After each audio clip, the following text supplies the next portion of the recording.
So, zurück im Hotelzimmer. Ich packe jetzt mein Zeug, mache mich ready. Der Roller sollte jeden Moment da sein und dann wird abgedüst. Eieiei. Und endlich war es soweit. Nach 5 Tagen in der Hauptstadt Colombo konnte ich endgültig meine Tasche packen, um mich auf den Roller zu schwingen, um raus in die Wildnis zu reisen. Da ich tatsächlich nichts mehr von Basil gehört hatte, hatte ich mich eigenständig um einen Roller gekümmert und hatte einen relativ guten Deal für einen kompletten Monat ausgehandelt. Also, Scooter ist da. Scooter wird mir gebracht.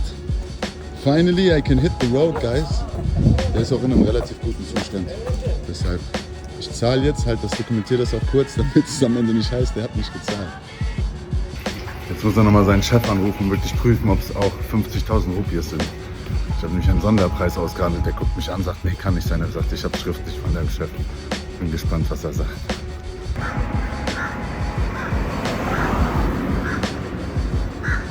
Good? Yeah, good. You count, please. 50? Yes. Perfect. Deal? Thank you, my dear.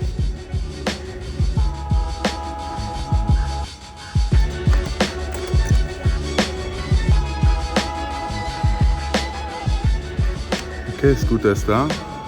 Brauche ich noch einen Tee? Mademoiselle! Can I have a tea?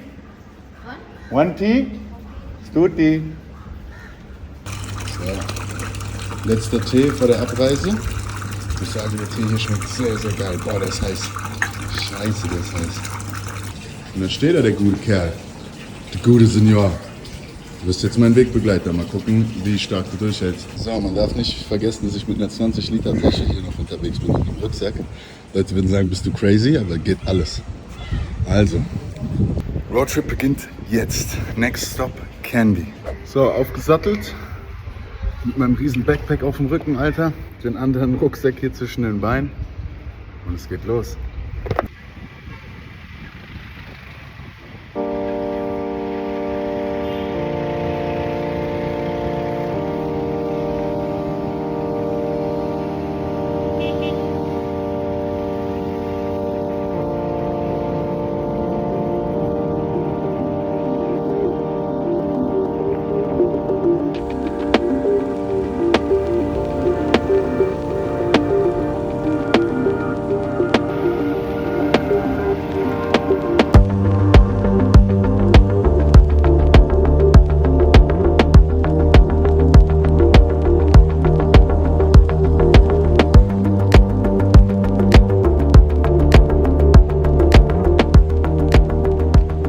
Was ein Gefühl der Freiheit.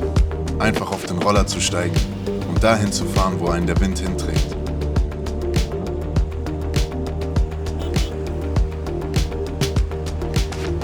Umso mehr ich mich raus aus der Stadt begab, veränderte sich die Natur immer mehr.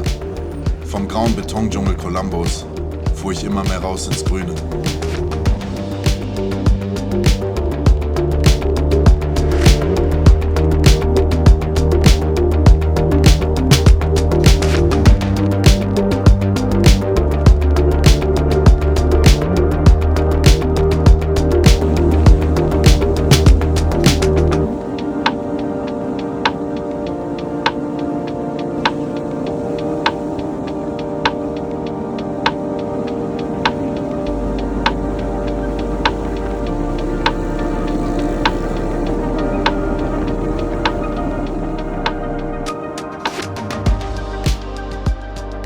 Zeit für den ersten Boxenstopp.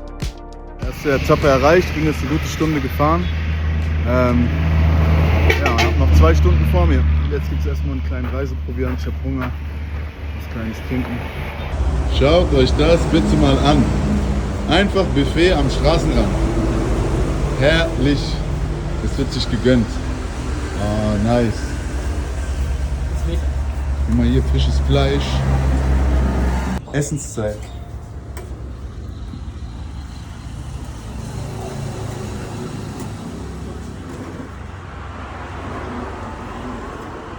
What is this? It's also kind of rice? It's cotto. This is cotto. String hopas cotto. Is cheese cotto or no? No, string hopas cotto. It's very traditional, huh? Yeah. Senegalese food. davon. This is lentils. Dal. Dal, yes. In English you say lentil. Ein bisschen Linsen. Oh, das wird ein leckeres Essen.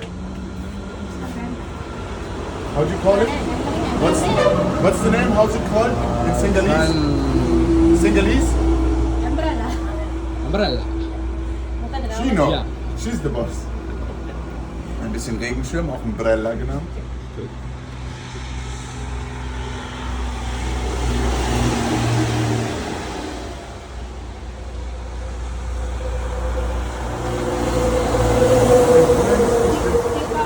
Salad.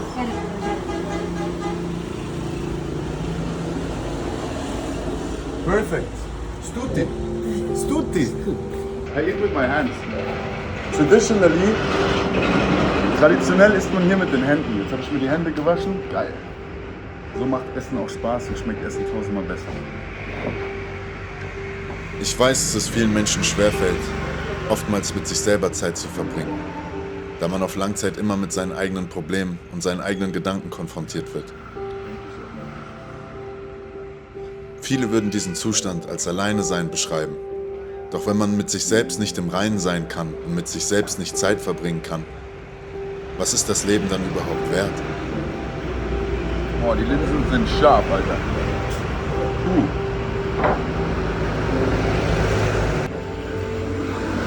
Aber Essen mit den Händen muss gelernt sein. Ansonsten sieht ja alles danach aus wie nach dem Krieg.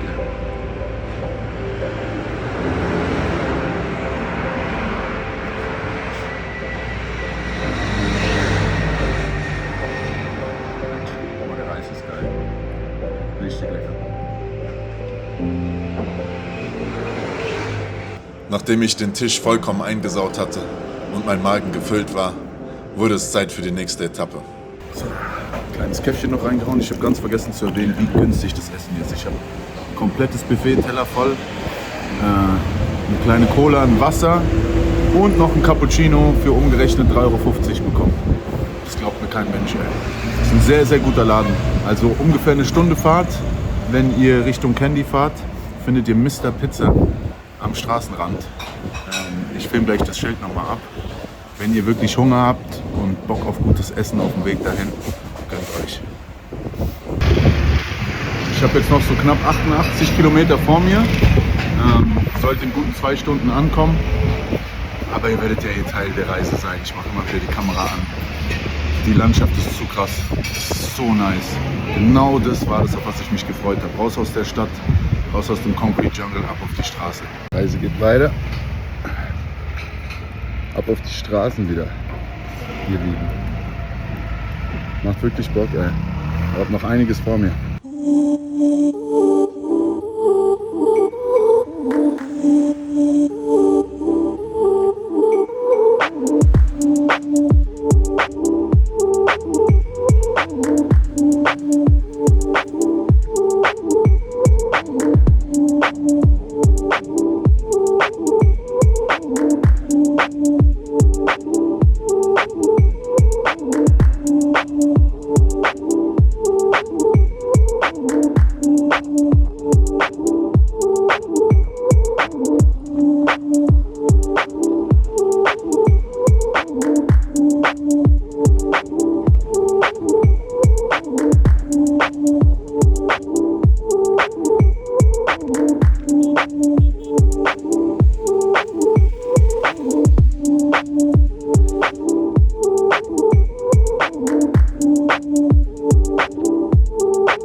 letzten Jahre habe ich mich wie ein Fisch, gefangen in einem Aquarium gefühlt, obwohl mein inneres Wesen nie wirklich dafür gemacht war.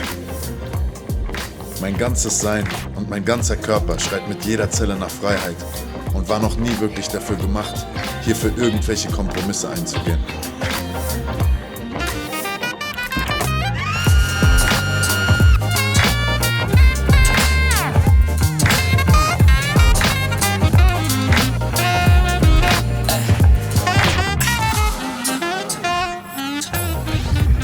Alter, ich habe gerade die ersten Affen gesehen. Gerade hier über die Büsche gesprungen würde, aber ich habe sie nicht mehr erwischt, ey. Das ist so krass. Es kann sein, dass mir Elefanten begegnen. Ich muss ein bisschen auf Leoparden aufpassen. Ist schon ein mulmiges Gefühl, wenn man so durch den Dschungel fährt, ey.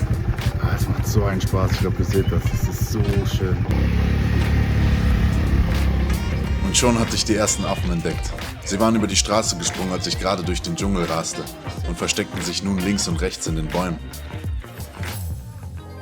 Gerade Tiere in der freien Wildbahn zu sehen, war für mich ein Seelenfrieden. Und genau aus diesem Grund verachtete ich Zoos und Zirkus schon als kleines Kind. Es muss einen Grund geben, warum die Natur und die Wildnis auf uns so eine beruhigende Wirkung hat. Wahrscheinlich, weil wir inzwischen einfach nicht mehr im Einklang mit unserer Umgebung leben.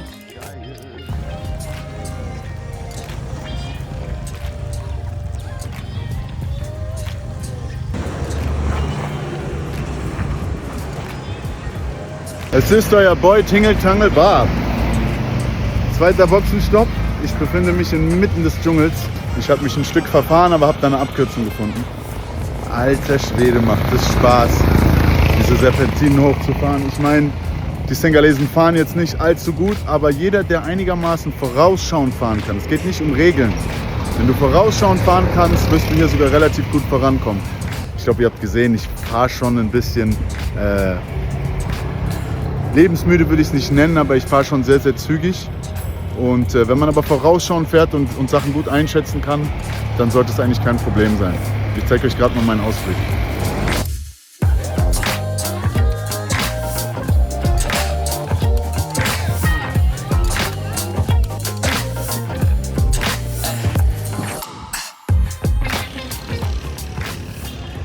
Ist das nicht schön, Alter? Das ist genau das, was ich die ganze Zeit wollte.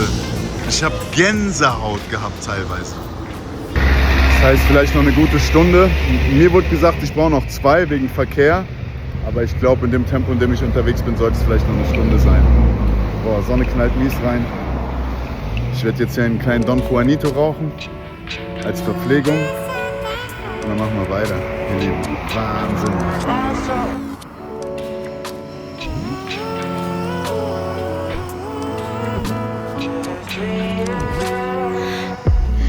Why'd you have to leave me?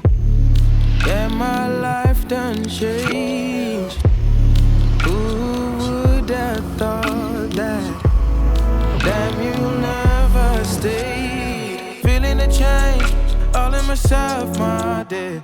Turning the page, I'm trying to pace my days. I'm starting to face my face. But I like my pace, I love my pace, I love my pace. Falling was a benefit, cause I've been working through all my shit. I don't ever try to hide, but if you want me, I'm hard to find. Loving the way that you love. Unfassbar schön.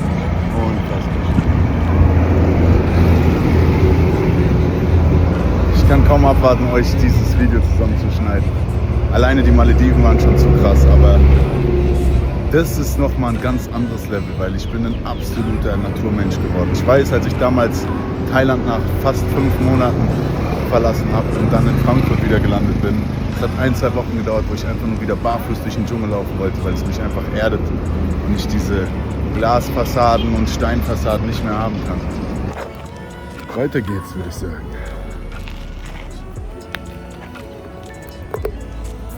Vorhin hat mich ein Lasterfahrer fast von der Straße abgedrängt. Das war die einzige Situation, die ein bisschen abturnt. Die war nicht mal kritisch, die war einfach abturnt. Ich bin ihm hinterher gerast und habe mich mies aufgeregt. Bin an ihm vorbeigefahren, habe geflucht, da hätte ich gedacht, was ist das für ein German? Was das für ein struppiger, zerzauster German, der da an mir vorbeifährt und irgendwas auf Deutsch schreit. Du, gesagt. Lovely guys, it's fucking lovely. Also, weiter, ab auf die Straßen.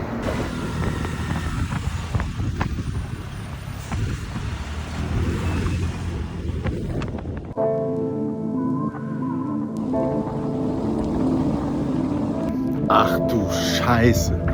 Und man sieht von hier aus den Lions Rock.